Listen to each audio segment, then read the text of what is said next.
Once we be back here with another video. In today's video, man, we got the Battle of Yemen in episode 6 of our journey through my book and the meaning behind every single situation in my story. So we kind of left off in the last episode, kind of talking about the current state of ground forces, specifically like the weaponry the men were using.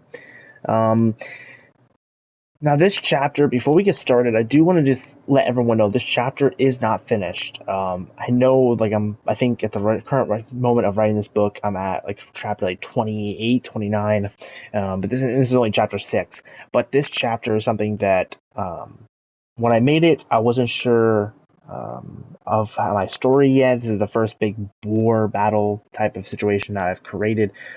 And so now that I have a little more experience doing other battles like the Battle of New York, Miami, Los Angeles, I've kind of learned a little bit in my time of writing. So this chapter is actually going to get a lot of additions and some alterations, I think is a better terminology. But so some of these things in this chapter you can take with a grain of salt. But the numbers wise are pretty much spot on. I think I'll be adjusting the lengths of the battles a little bit more. But without that further ado, let's hop in. So, starting in the early 2060s, as we learned in the previous chapters, things have not been smooth for the U.S. and the EDF. A lot of things have happened, especially with the EDF, in the last 2.5-3 years. And so when the EDF got reformed at the end of chapter 4, a lot of things were in the air. But one thing that was coming up, and we talked about this in chapter 5, is the Battle of Yemen. Now, Yemen is a city in, I want to say, the Middle East, but depending on where you live, you might say otherwise. But Yemen is a fairly popularized city in this storyline, with a population of nearly 1 million, being one of the largest cities in all of the entire Middle East, from Afghanistan, Iran, Pakistan, all of them. And the reason for this is because during the end of the war on terrorism in the 2030s, there was a surge of population going to the Middle East to help build it up financially and economically. So when the Exil invaded, especially during the Middle East when they invaded, the Yemen city kind of took it hard. And so mission 1 for the U.S. government and as well for the EDF is, with the EDF reinstated, they wanted to get a severe victory in some form geologically. And so Yemen was chosen to be the first real land invasion in human history since World War I. You've had small invasions with the war on terrorism and stuff, but never on a scale that is going to be Yemen. Now, Yemen was a simple plan, really. It was truly simple in terms of militaristic ideas. The idea was simple. In 2062, roughly 200,000 U.S. Marines would land on the shores of Yemen, coming off of boats from the Gulf of Aden, or Aden, depending on how you pronounce it. They would also be escorted throughout the battle, at least for the first half, with 50 X-86 fighters. So if you don't remember from any previous episodes, go back and watch. We did a whole topic on the X-86s. But X-86 in brief is an intergalactic warfare fighter. It's the first of its kind for the humankind. It was created from remnants of an Exil fighter combined with like F-22, F-35 technology. So these Exil fighters, these X-86s were severely good at taking down Exil fighters. They had a huge win percentage in the air, but their major downfall was anti-air guns. The Exil had some superior air guns when it came to taking out aircraft. I mean, these things could lock onto you from upwards to 20 kilometers and take you out before you had time to even react. But they would also not just have the aircraft support. Landing with the 200,000 Marines would be 20 landing craft, or AAV-9s, which are very, at this point, basic troop carriers, pretty much, with as well as 47 M1A1 Abrams tanks, and they would attack at around 4:30 a.m. Monday morning. So very early attack on Monday. So the plan was simple. They wanted to have the coastline by minimum of 3 p.m. Eastern Standard Time. And if they could accomplish this, the goal was to have the city of Sana'a, which is the capital of Yemen, by the next day. They had prepared for it to be at least a day of fighting before the capital was taken. But unknowns to the EDF and U.S. forces, and unknown to anyone in this story for a very, very long time. It's so long, in fact, that it's been nearly 110 years almost since this battle has taken place in the current timeline of the story. And it is still unknown how this battle and some other battles information was leaked to the Exil. It is believed to have been leaked by a Exil supporting faction within the human race, but it's unknown currently. But anyway, the plans leaked to the Exil spies, and unfortunately, at 4:30 a.m. In 2062, 5 30mm Exil anti-trooper guns opened hell on landing craft. So the attack was immediately flipped on its head. Everything was out the window. Every strategic advantage that the U.S. was planning to have was gone. And just for reference, these 30mm guns might not sound intimidating going against, say, like a 50 cal or something, but these 30mm guns were massively powerful, putting thousands of laser rounds down range. Or these Exil don't use 5.56s or 7.62s. They use laser-led bullets. These bullets are led by laser-powered weaponry.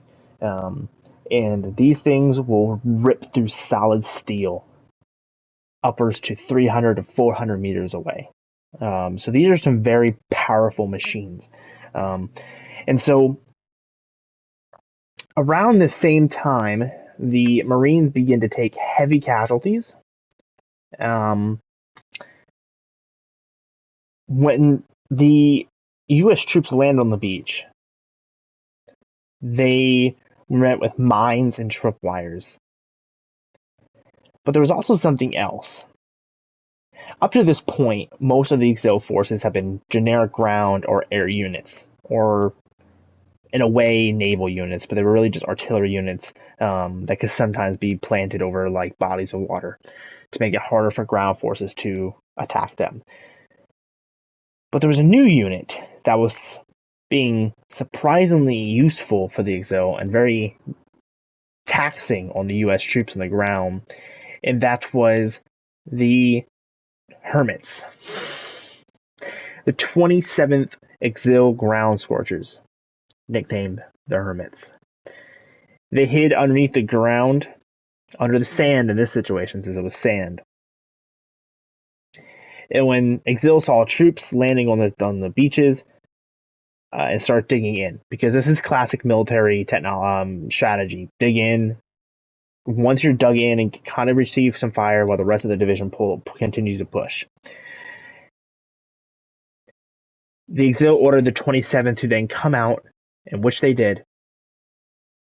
And these Exils were armed not with machine guns or anything of that, explosives. They were armed with very, very, very sharp Damascus and obsidian diamond-based steel swords. Something straight out of a Hollywood fiction film. They came out literally slicing whole squads of men in single swipes. And unfortunately for the U.S. Marines, who had been digging in, had no idea. And since this was the fact, a lot of the Marines, about 20%, if not 30% of the division, had their backs towards the Exil 27 Scorchers, hermits. And when these hermits came out of their holes, casualties were unrelenting. But finally, after 5 bloody long hours, the US managed to deal with them. And by deal with them, continuous airstrikes on the baseline, causing thousands of, if not hundreds of thousands, of friendly injuries along the way. With this victory, the US continued to push forward, slowly but surely. With the goal to have the beach by 3 p.m., commanders at this point were becoming worried. As currently it is now 9 a.m., so we're already multiple hours behind schedule. The beach was barely controlled by this point. The mission was failing as part of all the landing crafts also being destroyed, as well as nearly half the M1 Abrams being completely ripped to shreds when they landed on the beach. Unfortunately as well, this day could not get any worse for the US Marines. But in fact, it did. Around the same time, enemy anti-air guns were placed along the western edge of Yemen. These guns would forcefully ground the X-86 fighters. The one security the Marines had was now gone.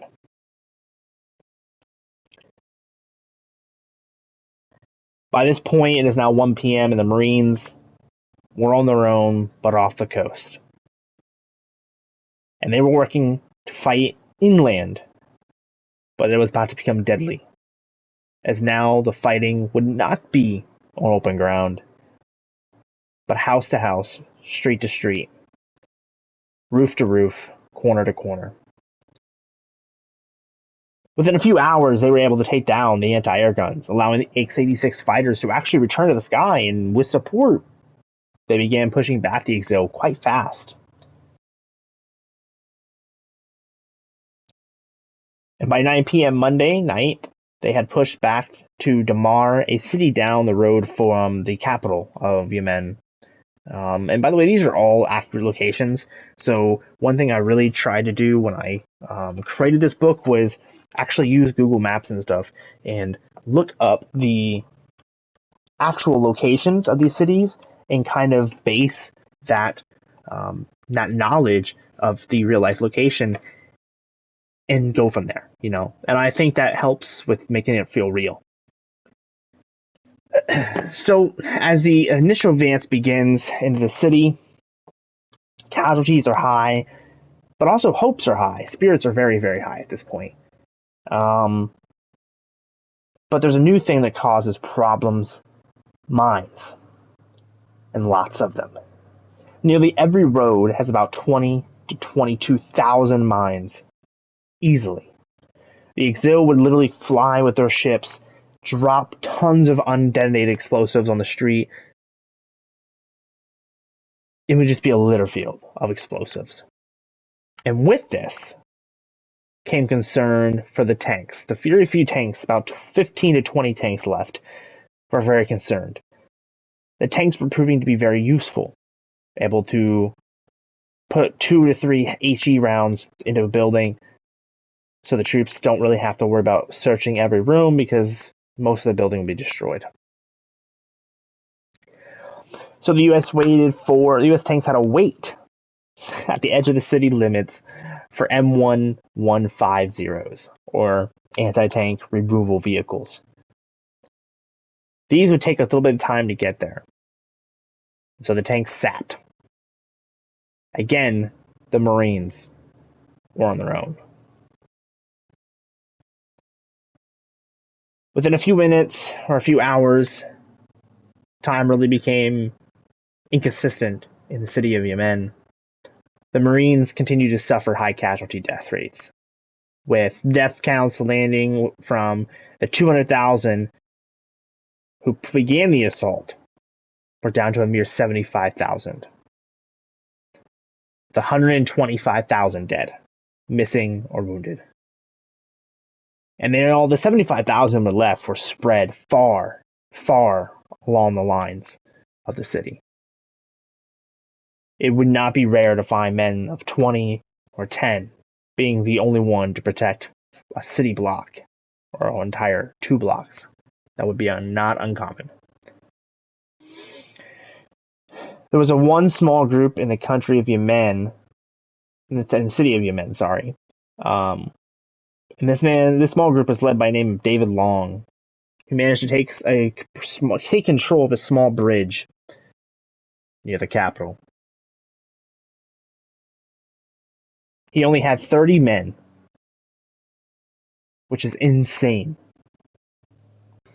So with these 30 men, which was impressive feat, I mean, like insane feat for him, which would win him renown back at home. But David took these 30 men and would fight over 200 exil at the small battle of Anaya. He would be victorious at the cost of 19 men. 19. Some, if not all of those men, were merely boys. But he would hold the bridge. And thanks to his hold of that bridge, it would become the main road for the U.S. force. The Battle of Yemen only took 2 days longer than planned. And on Thursday at 5:30 p.m., U.S. troops marched into Yemen and restored it back to Earth hands as exils retreated from the city. It costed the U.S. 150,000 U.S. Marines, 39 M1A1 Abrams, 6 X-86 fighters, and every single one of the landing craft.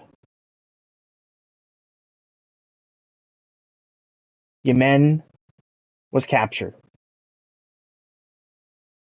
After the win, the U.S. would look into other countries to invade, to retake. But unfortunately for the U.S. and for those countries, the generals at this point were leading the country halted because they feared, and what arguably would have been was the best decision, arguably, was that if they took too many cities, they would just lose them all over again. This is where chapter 6 ends. Now, I'm probably going to skip chapter 7 as that talks about a specific person, and I kind of want people to read the book for the first time and be surprised. So chapter 8 will be where we begin. Now, chapter 8 is going to be very interesting.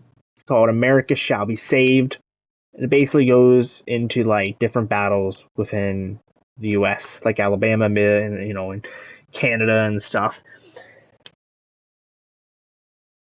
I want you guys to let me know down below what you guys think of chapter 6. And if you want to be more attached to the story while I'm telling it, there is a free copy. I believe it is unedited, like an uneditable copy.